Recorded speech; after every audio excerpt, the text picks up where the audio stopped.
Olá, ótima tarde de 2 de junho, que seja um dia maravilhoso, véspera de feriado, tem muita gente animada. Eu, por exemplo, vou entrar de folga.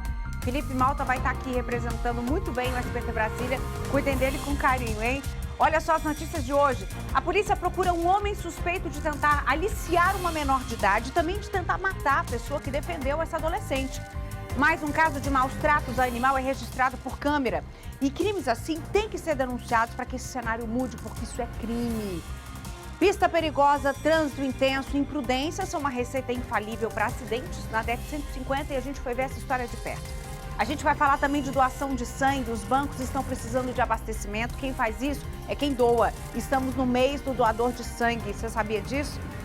E olha só, quem não tem neta para ajudar a fazer mercado, para ir na farmácia ou para agilizar alguma coisa para o idoso, contrata uma. Tem esse serviço no mercado e te digo que tem funcionado bem. Obrigada. Agora chama seu povo, se acomoda aí na cadeira que está começando o seu Jornal de Todo Dia.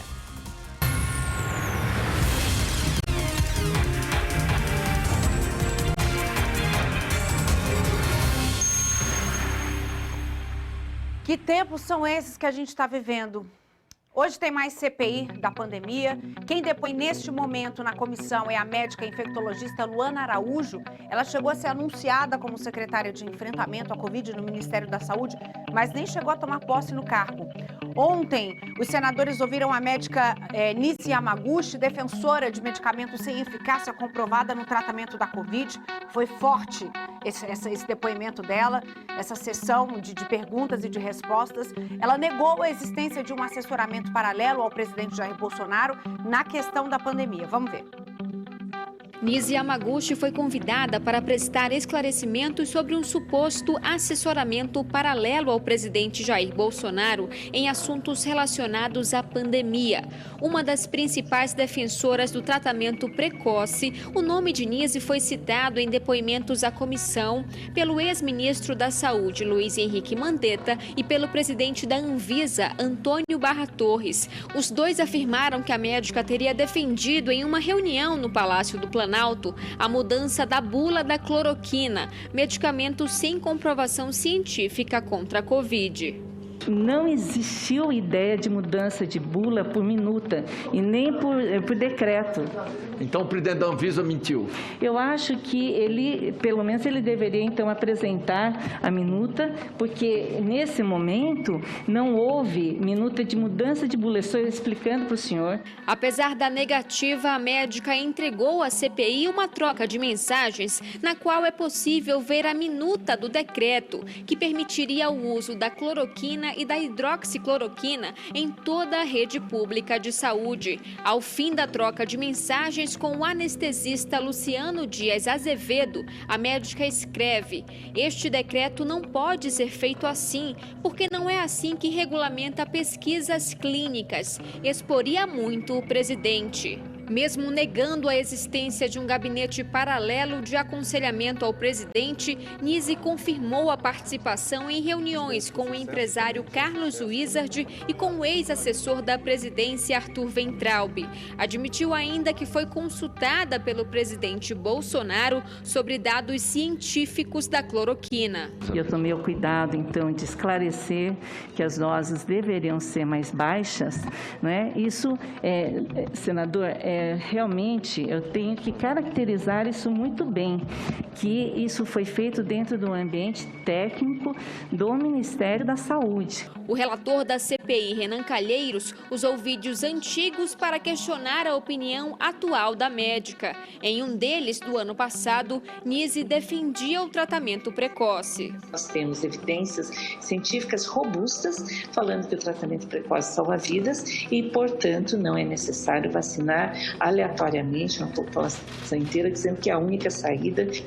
A senhora mantém o que afirmou? A vacina, ela não deve ser... Que o tratamento precoce é tão importante quanto a vacina. Não, eu digo que uma coisa é o tratamento. Então retira o que falou. Não, também não. A afirmação sem comprovação científica irritou o presidente da comissão. Tem que vacinar todos os brasileiros, doutora Alice. Essa é a volta que precisa ser feita. Pelo amor de Deus, doutora Alice, sabe o que é? Não escute o que ela está dizendo. Não, todos os brasileiros precisam de 2 vacinas. 2. Essa CPI foi criada para isso. Para quem perdeu parente, para quem perdeu irmão, para quem perdeu pai, para quem perdeu mãe. E a senhora não conseguiu salvar os seus pacientes todos. A senhora me desculpe, mas essa voz calma convence as pessoas que estão nos vendo. Então, quem está nos vendo nesse momento, não acreditem nela, tem que vacinar. A vacina salva. Tratamento precoce não salva. Nise também foi rebatida por senadores médicos que integram a CPI da pandemia. Não existe imunidade para um vírus quando você é contaminado por outro vírus. O senador Otto Alencar fez uma espécie de sabatina médica. A senhora sabe a que família, a que grupo pertence o Covid-19? A coronavírus. Hein? Ele é um coronavírus. Mas a que grupo? Ele pertence a... A senhora não sabe, infelizmente. A senhora não sabe nada de infectologia. Nem estudou, doutora. Ao fim da sessão, o presidente da CPI afirmou que a comissão já tem provas da existência de um assessoramento paralelo e que o tema da cloroquina foi superado. Também nesta terça, o presidente da CPI, Omar Aziz, afirmou que recebeu uma carta de governadores pedindo a troca do requerimento de convocação para o de convite, mas que, por enquanto, está mantida a obrigatoriedade da participação de 9 governadores. A ministra do Supremo Tribunal Federal, Rosa Weber, que é a relatora do pedido de suspensão dos depoimentos, solicitou durante a tarde informações ao presidente da comissão de inquérito e também a manifestação da Advocacia Geral da União e da Procuradoria-Geral da República sobre o caso.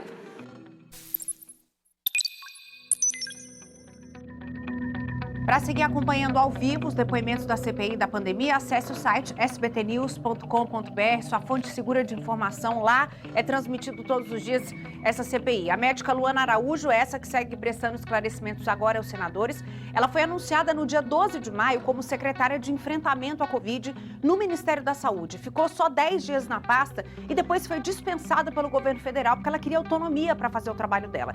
Durante o depoimento, ela chegou a dizer que estamos na vanguarda da estupidez. Abre aspas. É como se estivéssemos decidindo de que borda da terra plana a gente vai pular. Fecha aspas. Mais informações a gente tem no site. Será que a gente consegue ouvir um pouquinho ela falando? Não só as minhas técnicas, mas se o senhor me perguntar a minha posição técnica sobre isso, é essa que eu vou lhe dizer. Fora que as pessoas precisam ser vacinadas, no mínimo, para participar disso. E eu acho que a gente já não teria tempo hábil para vacinar todo mundo se é que alguém não está vacinado dentro dessas circunstâncias. Quer dizer, existem muitas variáveis para serem levadas em consideração. A última coisa que eu queria perguntar à senhora, eu vi que a senhora também já se manifestou sobre isso. Posicionamentos O que a senhora acha? Como mostrados médica, até agora pelo governo. Talvez por isso não tenha ficado na pasta. Mas a gente segue com o nosso jornal aqui, com as notícias do DF, do entorno. Você imagina uma coisa dessa? A polícia procura um homem que é suspeito de tentar aliciar uma menor de idade. E aí, um rapaz foi defender essa menina. O que aconteceu com ele? Ele morreu, foi assassinado. Não chegou a morrer? Foi tentativa, então, de assassinato. Eu vou falar com o Tatuzinho agora para saber que caso é esse, onde aconteceu e contar mais detalhes. Hein, Tatuzinho? Boa tarde para você. Onélia, boa tarde para você, a todos assistindo ao SBT Brasília, aqui no DF e também no entorno. Essa tentativa de assassinato aconteceu na chácara 87, da região administrativa Sol Nascente e Pôr do Sol. Segundo informações, o crime foi registrado no dia 8 de maio. Só que agora, Neila, a Polícia Civil, a 19ª Delegacia, procura pelo Roniel Pereira do Nascimento, de 28 anos. Ele, que é o autor desse crime, ele teria esfaqueado a vítima, identificado como Jonathan, por conta principalmente dessa discussão. Porque o autor teria dado em cima de uma adolescente de apenas 13 anos, que seria conhecida do Jonathan. Só para nós entendermos melhor como tudo aconteceu, como a polícia está atrás desse criminoso, a gente veio até a 19ª aqui no Pelote, que fica em Ceilândia, para falar com o delegado Tiago Peralva, que tem mais detalhes. Doutor, primeiramente, boa tarde, seja bem-vindo ao SBT Brasília. Isso mesmo, tudo começou com uma tentativa de homicídio, né? No dia 8 de maio. Exatamente, boa tarde a todos. Esse crime ocorreu por volta de 1h da manhã do dia 8 de maio. O Roniel estava consumindo bebidas alcoólicas em uma distribuidora na chácara 87 e a vítima Jonathan estava numa casa próximo a essa distribuidora. Nessa casa, a filha da proprietária tinha ido a essa distribuidora para comprar um refrigerante e nesse trajeto até a distribuidora ela foi assediada pelo Roniel. Ela retornou à residência, contou o ocorrido e o Jonathan, revoltado com a situação, foi até a distribuidora para tirar satisfações com o Roniel. O Roniel, após ameaçar o Jonathan de morte, foi até a sua residência, se apoderou de uma faca, voltou e desferiu vários golpes com essa faca, perfurando o corpo da vítima Jonathan em 3 locais, no tórax, no peito e na perna esquerda. Agora, doutor, a vítima, imediatamente assim que foi esfaqueada, foi levada, socorrida até o Hospital Regional de Ceilândia. E já passa bem, né? Exatamente, ela foi imediatamente socorrida, ficou internada por alguns dias, mas depois recebeu alta, veio aqui a 19ª DP, prestou seu depoimento e foi liberada e, graças a Deus, não veio a óbito. Agora, doutor, o autor, que é o Roniel Pereira do Nascimento, 28 anos, inclusive a gente está com foto dele aí, ele segue foragido, inclusive a prisão preventiva dele foi decretada pela Justiça, né? Exatamente, o Roniel encontra-se foragido, nós tentamos cumprir o mandado de prisão preventiva expedido pelo Poder Judiciário, mas ele não foi localizado em nenhuma das residências vinculadas a seus familiares. Ele, inclusive, já tem passagem por crimes semelhantes, já respondeu uma tentativa de homicídio no ano de 2008, bem como um crime de furto no ano de 2015. A gente está aqui para mostrar o rosto dele, inclusive quem tiver informações pode procurar a Polícia Civil. Exatamente. Esperamos que tenhamos a ajuda da população sobre o paradeiro do Roniel para que ele possa ser preso e responder pelo crime que ele cometeu. Tá aí, Neila, o delegado Tiago Peralva, Neila, falando sobre esse caso dessa tentativa de homicídio que terminou aí com o Jonathan esfaqueado, foi levado ao hospital, liberado, teve alta, em seguida passa bem, já prestou depoimento à Polícia Civil, mas só que agora, Neila, a Polícia Civil do Distrito Federal está atrás aí do Roniel Pereira do Nascimento, de 28 anos, o autor dessa tentativa de assassinato no Sol Nascente. Neila. Eu quase matei o Jonathan aqui, hein, Tatuzinho? Me enganei feio, hein? Tentativa, graças a Deus ele tá bem e ele teve uma atitude corajosa e correta de defender uma adolescente que estava sendo assediada. Obrigada, Tatuzinho. Jonathan, melhoras pra você. Vou fazer um intervalo pra você tomar uma aguinha que tá ficando seco. Você volta pra cá que tem mais notícias pra você. Por exemplo, a polícia investiga um estudante que colocou uma bomba no banheiro da faculdade onde ele estuda. Uma bomba. Tem muito mais. Depois do intervalo a gente volta. A turma tá ficando da pesada, viu? Uma bomba foi localizada no banheiro de uma faculdade particular na Asa Sul. Fez a polícia desencadear uma operação na manhã de hoje. Vamos falar com a Kátia Gomes agora para saber quem colocou esse artefato no banheiro e por qual motivo. Kátia, o que faz alguém botar uma bomba no banheiro de uma universidade? Boa tarde. Oi, Neila, boa tarde para você, boa tarde para todo mundo. Olha, uma situação muito inusitada. Na minha época, na sua também, né? Quando a gente ia fazer alguma prova ou algum trabalho e não estava muito seguro, inventava uma desculpa para a mãe, dizia que estava com dor de cabeça, passando mal, até dor de barriga. Mas esse estudante, um homem de 43 anos, no dia que ele teria uma prova para fazer, ele colocou uma bomba dentro da universidade. Então, a polícia ainda está confirmando, mas tudo indica que essa bomba teria sido para evitar a prova, que acabou acontecendo. Eu vou conversar agora com o delegado Fernando Cosseto, que está aqui ao meu lado. Delegado, um estudante, né? Ele faz qual curso? É fisioterapia? E nesse dia tinha uma prova e vocês localizaram essa bomba, né? Como é que se deu essa investigação? O comportamento dele no dia foi um comportamento anormal, do ponto de vista dos coordenadores, dos professores. E a gente já tinha uma suspeita que recaía contra ele. Essa suspeita foi confirmada com algumas medidas sigilosas que foram cumpridas na data de hoje. O artefato que foi localizado era um artefato típico de explosão de caixa eletrônico, um artefato eficiente, segundo os peritos criminais, e com capacidade destrutiva, com potencial de causar uma destruição considerável.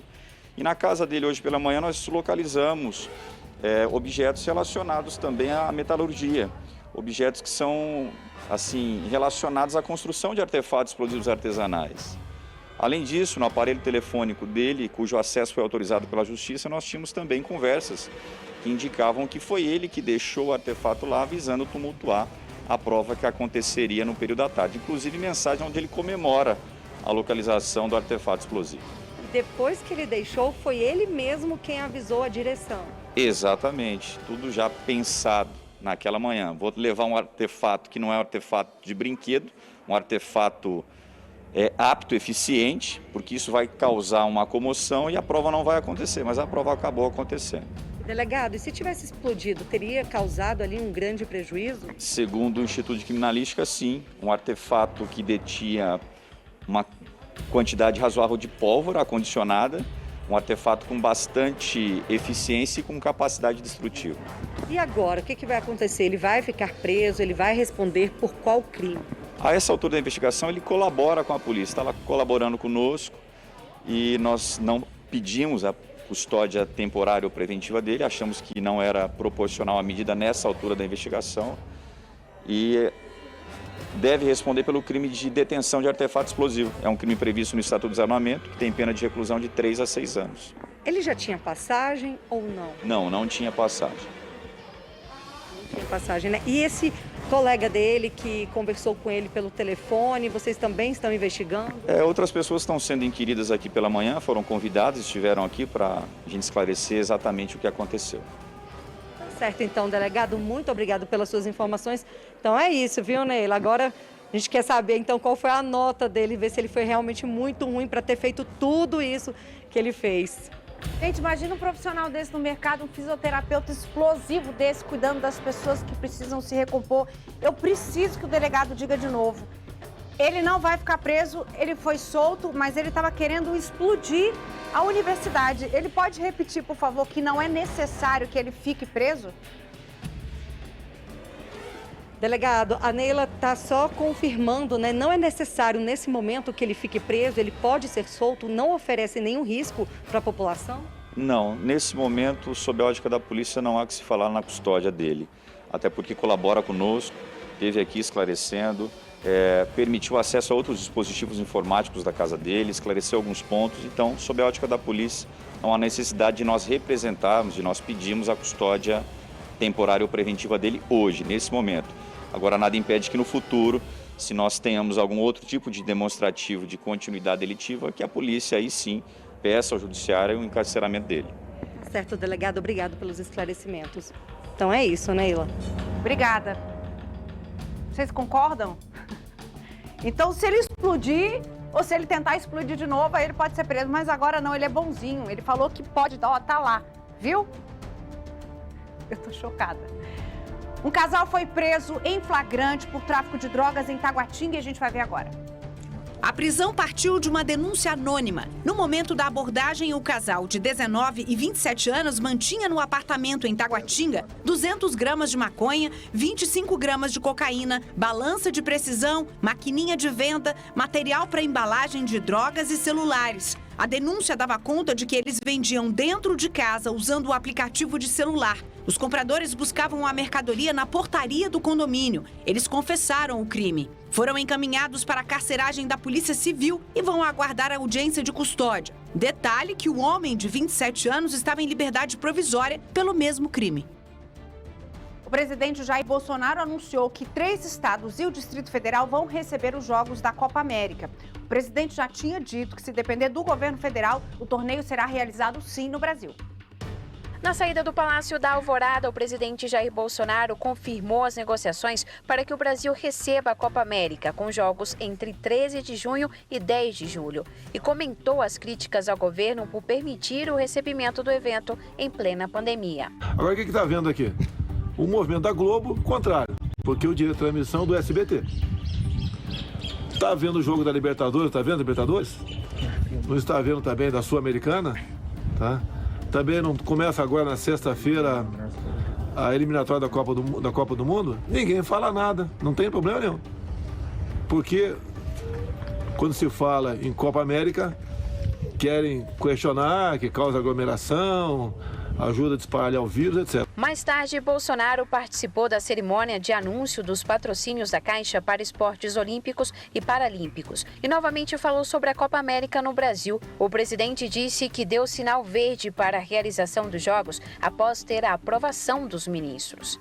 Todos os meus ministros são favoráveis à Copa América do Brasil, com os mesmos protocolos das eliminatórias e da Libertadores. Caso encerrado.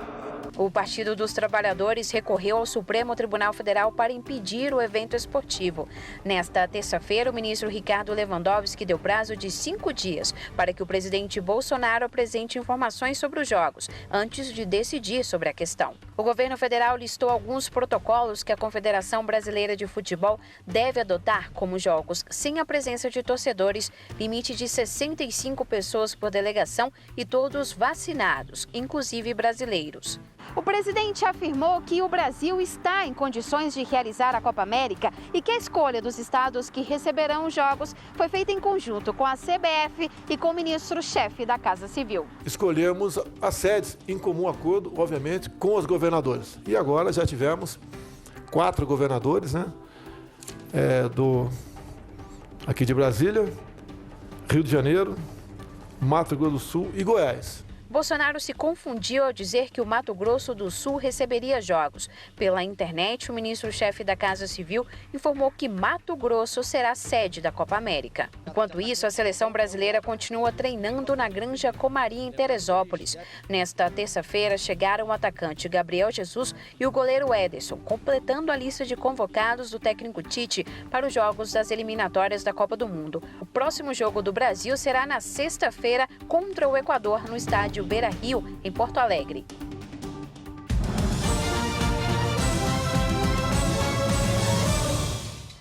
E ainda falando de esporte de campeonato, a Conmebol sorteou os confrontos das oitavas de final da Libertadores da América. Nenhum time brasileiro vai se enfrentar na próxima fase. O Atlético Mineiro, que fez a melhor campanha, pegou o Boca Juniors, 6 vezes campeão. 3 duelos Brasil e Argentina já nas oitavas de final. E uma boa possibilidade de clássicos brasileiros nas fases seguintes. O sorteio do mata-mata da Libertadores deixou os torcedores no continente ainda mais ansiosos. Não sei se é maior, mas dos últimos anos certamente vai ser a mais emocionante e a mais difícil de todas. Serão 8 confrontos a partir do dia 13 de julho. Flamengo e Defensa e Justiça, Inter e Olímpia, Vélez Sarsfield e Barcelona do Equador, Fluminense e Cerro Porteño, Atlético Mineiro e Boca Juniors, Argentino Júniors e River Plate, Racing e São Paulo, e Palmeiras e Universidade Católica. Além das oitavas de final, o sorteio já definiu também o chaveamento até as semifinais. E assim é possível traçar um caminho completo para chegar à grande decisão em novembro em Montevidéu. Do lado esquerdo da chave, o Flamengo pode encarar o Inter logo nas quartas de final. E se o Fluminense avançar, teremos outro duelo brasileiro na semifinal. Enquanto o lado direito ficou fortíssimo. 7 equipes campeãs com 18 títulos de Libertadores no total. O Galo pega o Boca e depois pode enfrentar o River. E que tal a rivalidade de Palmeiras e São Paulo numa quartas de final? Quem sabe, está em aberto e é possível, a gente tem a partir da semifinal um grande brasileirão ou maior brasileirão na Libertadores da América. São pouco mais de 40 dias até a bola voltar a rolar pela maior competição de clubes das Américas. Difícil vai ser segurar a ansiedade até lá.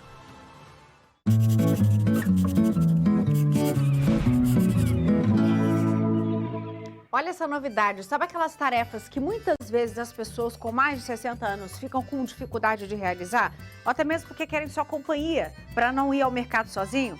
Pois então, agora existe um serviço para isso, vamos conhecer o projeto Neta de Aluguel. Não tem companhia? Quer passear ou mesmo ir em uma consulta?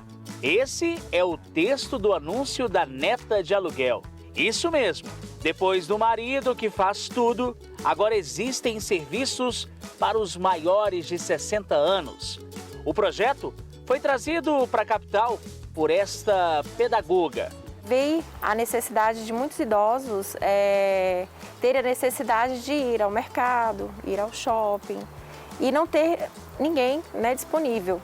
Então, por isso surgiu essa ideia. O Neta de Aluguel consiste em acompanhar quem precisa fazer serviços úteis no dia a dia, como ir ao supermercado, lojas, shoppings, hospitais, farmácias e passeios. Ir ao mercado, consulta, ao shopping, ou mesmo um passeio num parque, por exemplo, ou até a missa. Ela chega no carro dela, estaciona no local onde o cliente chamou e veja só, tem que ter um papel de confiança, porque ser neta de aluguel é muito mais do que simplesmente só prestar um serviço.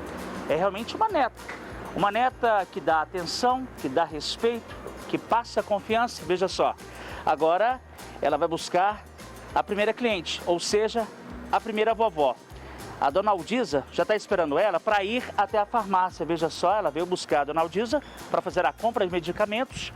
Faz todo esse processo com muita confiança e principalmente credibilidade. Sobrinhos netos, eles são com as suas obrigações. Porque todo mundo aqui em Brasília tem que trabalhar, né? Então eles têm as obrigações dele. Eu ficava toda hora dependendo de táxi para sair, para ir por lugares, ainda mais que me deixava lá sem eu saber com quem ia. Os serviços prestados pela neta de aluguel cresceram tanto que ela decidiu criar uma conta no Instagram. Pela rede social, ela divulga valores e as formas de serviços. Mas Ana Luísa reforça que há uma diferença muito grande entre neta de aluguel e cuidadora de idoso. A cuidadora de idosos, ela tem um curso, né, preparatório. Inclusive, a cuidadora de idosos, ela tem que ficar, né, naquele local. Eu não, como neta de aluguel, é um acompanhamento. A dona Aldiza, de 80 anos, está satisfeita com os serviços da neta de aluguel. Para ela, confiança é tudo na relação prestadora de serviço e cliente. Muito válido você ter uma pessoa que é sua amiga, porque às vezes não é só família, é sua amiga, que você conhece, que pode fazer o serviço para você, que se dispõe do tempo, porque o tempo é muito importante. Se dispõe do tempo, então tá ótimo. A prova de que o serviço está dando certo está nas palavras da dona Aldiza. Eu saio tanto, a gente sai até para jantar. Que bonitinho, né? Olha só, amanhã é feriado de Corpus Christi, então é bom ficar de olho para saber o que vai abrir e o que vai fechar nessa quinta-feira. Os ônibus do transporte público vão funcionar do mesmo esquema de domingo e na sexta volta ao funcionamento normal. O mesmo vale para o metrô, que vai funcionar das 7 da manhã às 7 da noite no feriado e no domingo, com 5 trens disponíveis. Os restaurantes comunitários fecham no feriado e no domingo. No sábado, funcionam das 11 da manhã às 2 da tarde. A torre de TV funciona normalmente, mudam alguns horários. Quinta, sábado e domingo, das 9 da manhã às 6 da tarde. E na sexta, abre mais tarde, ao meio-dia. O acesso ao mirante é por ordem de chegada e 4 pessoas por vez no elevador. O Jardim Botânico de Brasília abre normalmente de quinta a domingo, das 9 às 5 da tarde. O zoológico abre todos os dias do feriado prolongado, entre 9 e 5 da tarde. A entrada é só até às 4, com limitação de 1.500 pessoas.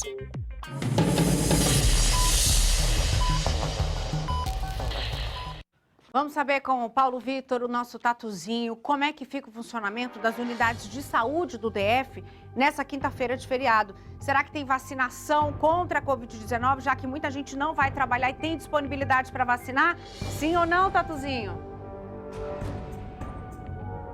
Pois é, amanhã é feriadão de Corpus Christi. Aliás, é um feriado quase que prolongado, né? Até domingão. Então é bom aí as pessoas, né, os cidadãos de Brasília, ficarem atentos a essas informações, porque amanhã, conforme tinha anunciado, não teria vacinação, principalmente com relação à Covid-19, vai ter sim, mas só que a pasta da saúde só vai divulgar os locais agora no finalzinho da tarde, aí passando essas informações para os moradores da capital. Agora, Lília, com relação ao que abre, o que fecha, o que funciona e o que não funciona nesse feriadão, como você disse, com relação à saúde, é o seguinte: a vacinação na quinta-feira vai ocorrer de forma normal, naquele horário das 8 às 17 horas, ou seja, a pasta vai divulgar agora quais vão ser esses locais, bem informadinho na parte da tarde. Com relação às UPAs e emergências, os funcionamentos vão ser normais, ou seja, 24 horas, atendimento nas unidades de pronto atendimento e também as emergências dos hospitais aqui do Distrito Federal. SAMU, aquele atendimento normal, 24 horas, é importante reforçar aí. Os CAPs, os Centros de Atenção Psicossocial, do tipo 1 e 2, eles estarão fechados nesta quinta-feira de feriado, mas abrem as portas na sexta-feira, normalmente naquele horário normal.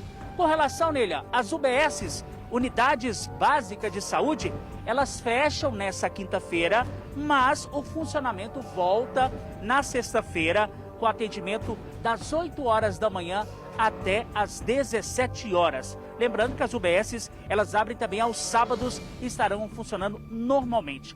Ambulatórios nele, olha só, para informar o nosso telespectador, fecha na quinta-feira, eles fecham na quinta-feira e funcionam sexta-feira normalmente. Agora, a farmácia de alto custo, para quem está assistindo agora o SBT, elas fecham nesse feriado, as farmácias de alto custo, mas abrem na sexta-feira 3 unidades. Aquela que fica no Gama, Ceilândia e também na Asa Sul. Agora, para finalizar, o Hemocentro da capital, ele fecha nessa quinta-feira, feriadão, né? Sexta-feira e sábado, atendimento normal das 7 às 8 horas, ou seja, das 8 horas, perdão, o Hemocentro, e o Hemocentro que precise muito da doação de sangue das pessoas, porque o estoque está bem abaixo do esperado, menos de 2%.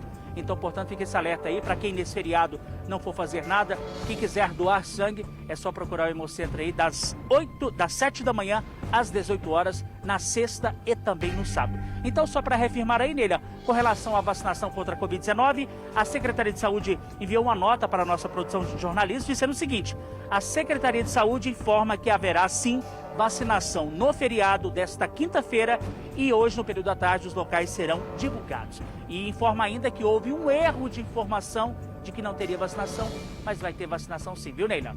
Obrigada, Tatuzinho. A gente fica feliz com essa notícia. Olha só, vamos aos números do novo coronavírus aqui no DF. De acordo com dados da Secretaria de Saúde, ontem foram confirmadas mais 22 mortes em decorrência da Covid-19. Então, somando desde o início da pandemia, 8.692 pessoas perderam a vida para o novo coronavírus só aqui no Distrito Federal. Continue se cuidando, tá?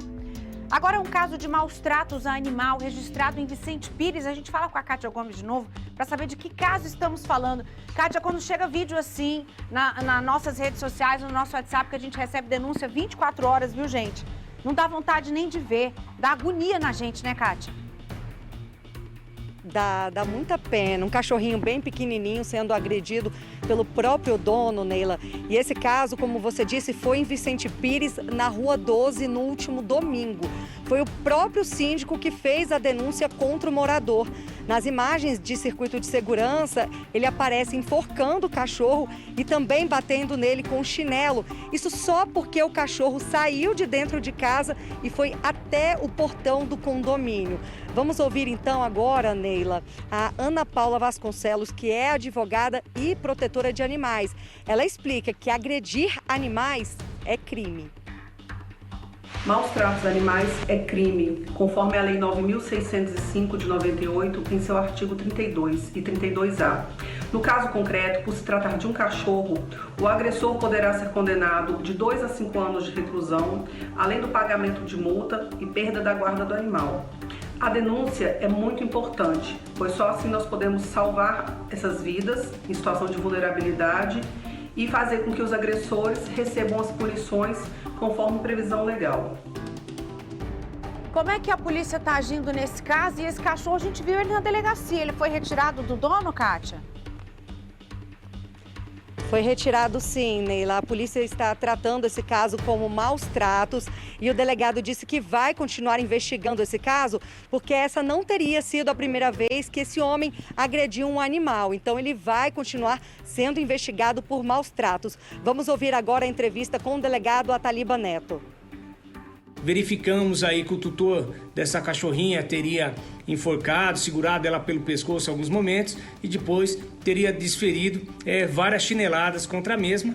Acredita-se que pelo fato dela ter fugido ali do portão da casa e corrido em direção ao portão aí do condomínio. Deve ter fugido dele. Essas agressões, elas foram realizadas em público ali na rua do condomínio e foram registradas pelas câmeras. Ele já está indiciado por esses fatos. Agora ele vai responder esse inquérito em liberdade e no final ele pode estar sujeito a uma condenação que pode chegar de 2 a 5 anos de prisão e ainda ter a perda da guarda dessa cachorrinha. Segundo informado, isso ainda vai ser apurado, não foi a primeira vez aí que esses atos de maus tratos teriam ocorrido. Poxa, se não gosta de bicho, não tem condição de cuidar, não pega, né? Será que a cachorra estava fugindo do dono porque tem medo dele ou porque é cachorro normal e quando tem oportunidade de dar uma escapulidinha faz isso? Como é que tá essa cachorrinha, Kátia? Neila, ela está bem, ela foi levada para um abrigo, tomou banho, passou por todos os cuidados e ela vai continuar com esses protetores, né, até as investigações serem concluídas. E é importante reforçar, Neila, que quem vê esse tipo de atitude, alguém maltratando animal, precisa denunciar. O telefone é 197. A gente viu que as penas aumentaram na última lei que foi sancionada, mas ninguém é preso. O que adianta você aumentar a pena se ninguém é punido com ela? Ele pode ser preso, mas nunca é. Vai continuar batendo, volta para casa e continua batendo. Obrigada, Kátia. A gente tem muita lei, o negócio é botar a lei para funcionar. Olha só, os estoques de sangue do Hemocentro estão muito baixos. Junho é o mês do doador de sangue, por isso a gente faz um apelo. Se você pode doar, essa é a hora. Lógico que por causa da pandemia, a coleta é agendada, mas é feita com todos os cuidados. Os procedimentos são super fáceis, como a gente vai mostrar para você na reportagem, para você se sentir seguro e fazer sua doação. A pequena Andressa Souza está na luta contra um câncer no cérebro. Ao longo do tratamento, ela precisou de várias bolsas de sangue. Por isso, familiares e amigos estão fazendo uma campanha nas redes sociais pedindo doações. O sangue que a Andressa recebe, que é o A negativo, ele está variando entre estado crítico e baixo no Hemocentro de Brasília, o qual abastece o Hospital da Criança. Por isso, nós pedimos para você que, se puder doar, doe, porque doar sangue é doar vida e o seu sangue pode salvar a vida de alguém. O drama vivido pela família da Andressa é compartilhado por muitas pessoas no DF. O Hemocentro de Brasília, único banco de sangue público da capital, está com estoque baixo. O Junho Vermelho vem reforçar a importância de doar sangue. A gente comemora o Dia Mundial do Doador de Sangue e é justamente para dar essa importância e essa relevância para as pessoas que fazem esse ato, que é você doar um pouquinho do seu tempo, um pouquinho de você mesmo, que é o sangue, para salvar outras vidas. Junho já é um mês em que o Hemocentro registra uma diminuição no número de doadores, mas no DF a queda vem ocorrendo desde maio. Preocupado com esse baixo estoque, o administrador Leonardo Mendes está doando sangue pela primeira vez e conta que veio ao Hemocentro após ficar sabendo da necessidade de doadores nas redes sociais. Já tinha um tempo que eu queria vir doar, mas nunca consegui, agenda, enfim. Aí ontem, assim que eu recebi a mensagem, eu já entrei no site do Hemocentro, agendei para hoje no primeiro horário e estou aqui. Por dia, o Hemocentro de Brasília recebe cerca de 200 doações de sangue. Mas só que o estoque está bem abaixo do esperado. As bolsas coletadas são enviadas para hospitais públicos e conveniados ao governo do Distrito Federal. A gente atende toda a rede pública do Distrito Federal e alguns hospitais conveniados, como a HFA, o Hospital da Criança, o HUB e lembrando também os hospitais de campanha. Hoje, a população doadora de sangue no DF é de apenas 2,4%. Em 2018, o Hemocentro recebeu mais de 53 mil doações de sangue. Para quem deseja doar sangue, o procedimento é simples. As doações de sangue estão sendo feitas por agendamento para controlar o fluxo de pessoas e garantir uma maior segurança para quem vem doar. Então você pode ligar no 160, opção 2, ou entrar no site agenda.df.gov.br para poder escolher o melhor dia e horário para vir doar. Muito bom, vamos fazer isso? Hora agora do nosso giro de notícias pelo DF e em torno. As polícias rodoviária federal e penal do DF apreenderam drogas e celulares com detentos do Centro de Progressão Penitenciária no CIA. Cães farejadores ajudaram nessa operação. Além dos aparelhos telefônicos e porções de maconha, os agentes encontraram também medicamentos de uso proibido escondidos em colchões e caixas de remédio. O incêndio destruiu boa parte das instalações de um orfanato no setor Viegas, em Lusiânia. O fogo atingiu o local onde funcionava um bazar. Os bombeiros chegaram logo e conseguiram evitar que os prejuízos fossem ainda maiores. Felizmente, ninguém se machucou. Em Ceilândia, policiais militares encontraram 6 quilos em porções de tijolos de maconha prontos para venda, além de 3 balanças de precisão. Na residência, na QN3, Conjunto K, os PMs ainda apreenderam 3 facas, embalagens para drogas e máquina de cartão. 2 suspeitos do ponto de tráfico foram presos e levados para a 15ª DP. Em um condomínio na QI 24, policiais encontraram várias peças de bicicletas furtadas. 2 adolescentes foram apreendidos como suspeitos por infração de furtos e levados para a DCA 2. Os objetos furtados estavam dentro de um estacionamento do condomínio.